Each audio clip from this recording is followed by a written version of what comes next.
जय माता दी दोस्तों। हिंदू धर्म में अष्टमी एवं नवमी के दिन की पूजा का विशेष महत्व है। नवरात्रि में व्रत रखने के बाद कन्या पूजन से माता रानी प्रसन्न होती हैं। तो आइए इस वीडियो में हम जानते हैं कन्या पूजन के महत्व के बारे में और साथ ही यह भी जानेंगे कि किस आयु की कन्या का पूजन किस कार्य की सिद्धि के लिए किया जाता है। तो वीडियो को पूरा जरूर देखिए। जय माता दी। नवरात्रि के दिनों में कन्या पूजन का विशेष महत्व होता है। कहा जाता है कि नवरात्रि के हर दिन किसी एक कन्या का तो पूजन करना ही चाहिए। इन 9 दिनों में अष्टमी और नवमी के दिन कन्या पूजन करना सबसे श्रेष्ठ माना जाता है। इसी के साथ व्रती इन दोनों दिनों में कन्याओं को भोग लगाकर अपने व्रत का पारण भी करते हैं। देवी पुराण के अनुसार देवराज इंद्र ने जब भगवान ब्रह्मा जी से भगवती को प्रसन्न करने की विधि पूछी तो उन्होंने सर्वोत्तम विधि के रूप में कुमारी पूजन ही बताया। 9 कुमारी कन्याओं और 1 कुमार को विधिवत घर में बुलाकर और उनके पांव धोकर रोली कुमकुम लगाकर पूजा अर्चना की जाती है।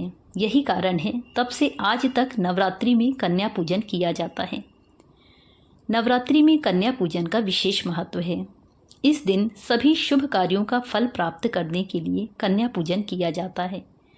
कुमारी पूजन से सम्मान, लक्ष्मी, विद्या और तेज प्राप्त होता है। इससे विघ्न, भय और शत्रुओं का नाश भी होता है। होम, जप और दान से माँ दुर्गा इतनी खुश नहीं होती जितनी कन्या पूजन से होती हैं। क्या होता है कन्या पूजन में?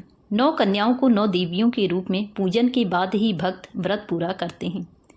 भक्त अपने सामर्थ्य के मुताबिक कन्याओं को भोग लगाकर दक्षिणा देते हैं। इससे माता प्रसन्न होती हैं। कन्या पूजन में 2 से 11 साल की 9 बच्चियों की पूजा की जाती है। नवरात्रि में मनुष्य प्रकृति रूपी दुर्गा स्वरूप कन्याओं का पूजन करके साक्षात भगवती की कृपा पा सकते हैं। कन्या पूजन नवरात्र पर्व के किसी भी दिन या कभी भी कर सकते हैं, लेकिन अष्टमी और नवमी को कन्या पूजन के लिए श्रेष्ठ माना गया है।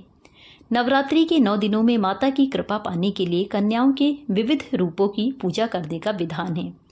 इसीलिए नवरात्रि के इन 9 दिनों तक प्रतिदिन इन देवी स्वरूप कन्याओं को अपनी श्रद्धा के अनुसार भेंट देना अति शुभ माना गया है।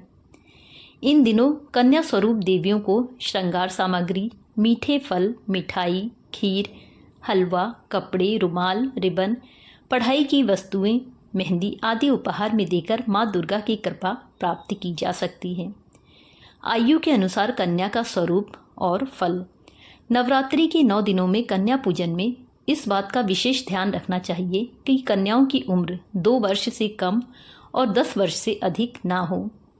2 वर्ष की कन्या, 2 साल की कन्या को कुमारी कहा गया है। इस स्वरूप के पूजन से सभी तरह के दुखों और दरिद्रता का नाश होता है। 3 वर्ष की कन्या, 3 वर्ष की कन्या को त्रिमूर्ति कहा गया है। भगवती त्रिमूर्ति के पूजन से धन लाभ होता है।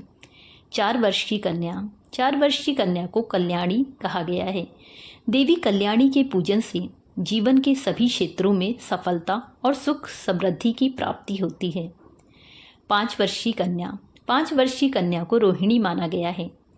माँ के रोहिणी स्वरूप की पूजा करने से जातक के घर परिवार से सभी रोग दूर होते हैं। 6 साल की कन्या, इस उम्र की कन्या को कालिका देवी का रूप माना जाता है। माँ के कालिका स्वरूप की पूजा करने से ज्ञान, बुद्धि, यश और सभी क्षेत्रों में विजय की प्राप्ति होती है। 7 वर्ष की कन्या, 7 वर्ष की कन्या माँ चंडिका का रूप है। इस स्वरूप की पूजा करने से धन, सुख और सभी तरह के ऐश्वर्य की प्राप्ति होती है। 8 वर्ष की कन्या, 8 साल की कन्या माँ शांभवी का स्वरूप है। इनकी पूजा करने से युद्ध, न्यायालय में विजय और यश की प्राप्ति होती है। 9 वर्ष की कन्या, इस उम्र की कन्या को साक्षात दुर्गा का स्वरूप मानते हैं। माँ के इस स्वरूप की अर्चना करने से समस्त विघ्न बाधाएं दूर होते हैं, शत्रुओं का नाश होता है और कठिन से कठिन कार्यों में भी सफलता प्राप्त होती है। 10 वर्ष की कन्या, 10 वर्ष की कन्या सुभद्रा के समान मानी जाती है। देवी सुभद्रा स्वरूप की आराधना करने से सभी मनवांछित फलों की प्राप्ति होती है और सभी प्रकार के सुख प्राप्त होते हैं। जय माता दी। वीडियो पूरा देखने के लिए आपका बहुत बहुत धन्यवाद। माता भगवती आप सभी की कामनाएं पूर्ण करें। जानकारी अगर पसंद आई हो तो प्लीज़ मेरे चैनल ओम पिनाकिनी वॉइस को सब्सक्राइब करें। जय माता दी।